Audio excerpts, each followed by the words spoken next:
Kamis 2 Januari 2025 harus disebut sebagai hari yang istimewa, karena pada hari itu Mahkamah Konstitusi membatalkan dan menganulir peraturan terkait dengan ambang batas presiden atau presidential threshold. Pertanyaannya adalah, apakah pembatalan oleh Mahkamah Konstitusi ini harus kita sebut sebagai kemenangan demokrasi atau kemenangan rakyat? Dan bagaimanakah kita memberikan catatan kritis terhadap arah ke depan dari pelaksanaan pemilihan presiden dan wakil presiden setidaknya pada kontestasi 2029 mendatang? Apakah ada keberanian dari pihak-pihak yang akan menurunkan keputusan Mahkamah Konstitusi itu menjadi undang-undang yang dilakukan oleh Presiden dan DPR? Dan bagaimana kita mengawal keputusan Mahkamah Konstitusi ini sebagai kemenangan demokrasi dan kemenangan rakyat? Selamat datang dalam channel Meragukan Filsafat, sebuah channel yang secara sadar dibangun untuk turut mengedukasi ruang publik virtual Indonesia dengan menawarkan alternatif berpikir dari lensa pemikiran filsafat untuk membaca fenomena sosial, politik, kebudayaan dalam konteks Indonesia kontemporer, tanpa berpretensi untuk menggiring opini kita mempercayai pandangan-pandangan dalam channel ini. Teman-teman, keberanian para hakim Mahkamah Konstitusi untuk membatalkan peraturan terkait dengan ambang batas presiden atau presidential threshold yang mematok angka 20% sebagai perolehan suara partai-partai politik atau gabungan partai politik agar mereka punya kesempatan untuk mencalonkan calonnya untuk maju dalam kontestasi presiden dan wakil presiden atas dasar alasan yang sangat fundamental bahwa ambang batas presiden itu melanggar konstitusi. Tetapi kita juga bisa mengatakan bahwa keputusan Mahkamah Konstitusi ini merupakan bentuk dari kemenangan demokrasi atau kemenangan rakyat itu sendiri. Mengapa kita katakan bahwa keputusan Mahkamah Konstitusi ini adalah penanda dari kemenangan demokrasi dan kemenangan rakyat?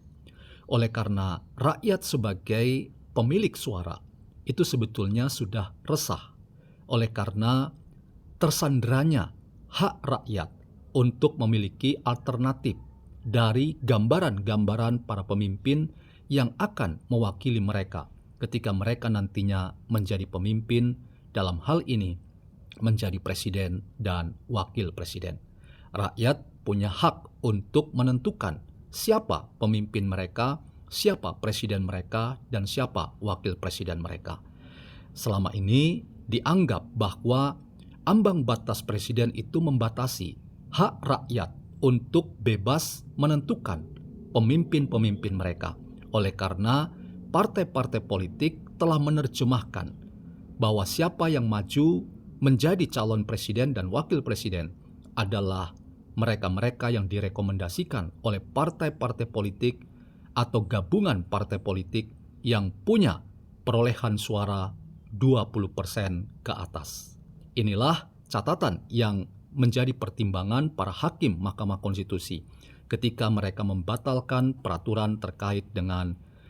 ambang batas presiden yang menurut para hakim ini telah menciderai konstitusi kita. Bahkan membuat kita semua tersandra ketika kita mengaku sebagai negara demokratis, tetapi ternyata kita membatasi hak rakyat untuk beroleh kesempatan yang sama untuk maju dalam kontestasi menjadi para pemimpin di level presiden dan wakil presiden. Teman-teman, sejarah dari presidential threshold tidak bisa kita lepaskan dari sejarah pemilihan umum di Indonesia. Kita mulai mengenal istilah ambang batas presiden ini sejak pemilihan umum tahun 2004 yang lalu. Pada waktu itu, ambang batasnya adalah 15%. Pada pemilihan umum 2009, ambang batasnya dinaikkan bahkan hingga 25%. Tentu saja hal ini semakin menciderai proses demokrasi di tanah air kita. Oleh karena rakyat tidak punya kesempatan dan pilihan yang bebas untuk menentukan para pemimpin mereka, yaitu presiden dan wakil presiden, menurut hati nurani mereka. Karena semua rakyat tersandera dengan peraturan terkait dengan ambang batas presiden yang dimainkan oleh partai-partai politik atau gabungan partai politik, sehingga kita hanya tahu bahwa calon presiden dan wakil presiden itu 2 pasangan calon atau paling banyak adalah 3 pasangan calon. Ketika Mahkamah Konstitusi mengambil langkah yang sangat progresif ini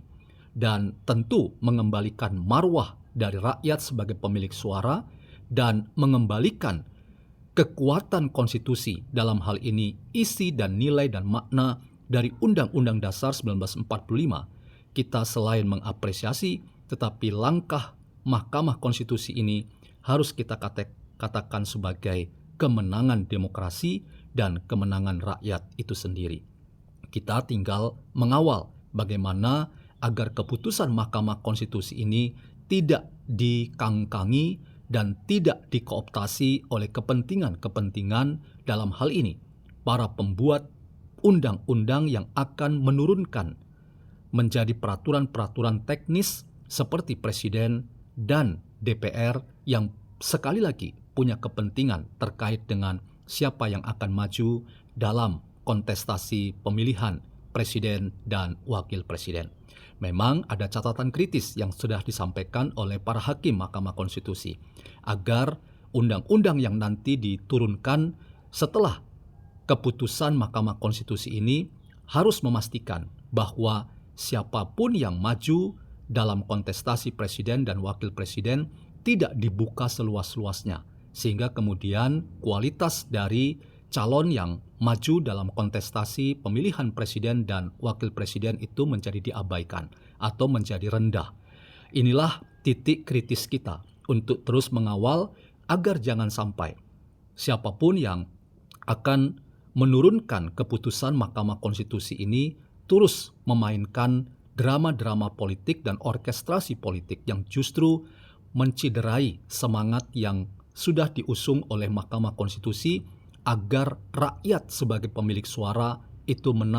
benar-benar menang dan demokrasi dimenangkan. Oleh karena akan ada banyak kontestan yang menjadi alternatif yang dilihat dan dinilai, diamati dan dicermati oleh rakyat agar siapapun yang terpilih itu pada akhirnya menjadi presiden dan wakil presiden yang benar-benar berada di hati rakyat dan ingin menjadi pemimpin yang mewujudkan keadilan dan kemakmuran bagi seluruh rakyat Indonesia. Disinilah teman-teman kita ingin membuat agar keputusan Mahkamah Konstitusi ini yang telah memerdekakan rakyat dan membuat konstitusi menjadi bagian dari praktek konstitusional kita berdemokrasi dalam menerjemahkan pemilihan umum itu, kita menjadi ingin agar negara kita menjadi negara yang semakin baik ke depan dengan praktek pembuat undang-undang, dalam hal ini presiden dan DPR itu melakukan tugasnya dengan baik dan tidak membuat persoalan-persoalan tambahan yang memperkeruh suasana ketika semua sudah berjalan dengan baik lewat kemenangan rakyat yang memastikan rakyat punya hak untuk melihat figur-figur pemimpin mereka sebagai wakil mereka untuk duduk menjadi pemimpin, yaitu presiden dan wakil presiden. Jangan lagi kita kembali ke belakang, tetapi pastikan rakyat yang menang, demokrasi yang menang, karena keputusan Mahkamah Konstitusi membatalkan ambang batas presiden atau presidential threshold, sehingga akan ada banyak orang yang maju dalam kontestasi ini, dan tetapi dengan catatan agar ada nilai tambah dan kualitas dari setiap orang yang akan maju, kiranya kita juga punya tanggung jawab yang sama bahwa semua orang pada akhirnya punya kesempatan, tetapi figur-figur terbaik itu juga menjadi kepentingan kita agar mereka menjadi pemimpin-pemimpin kita di masa yang akan datang.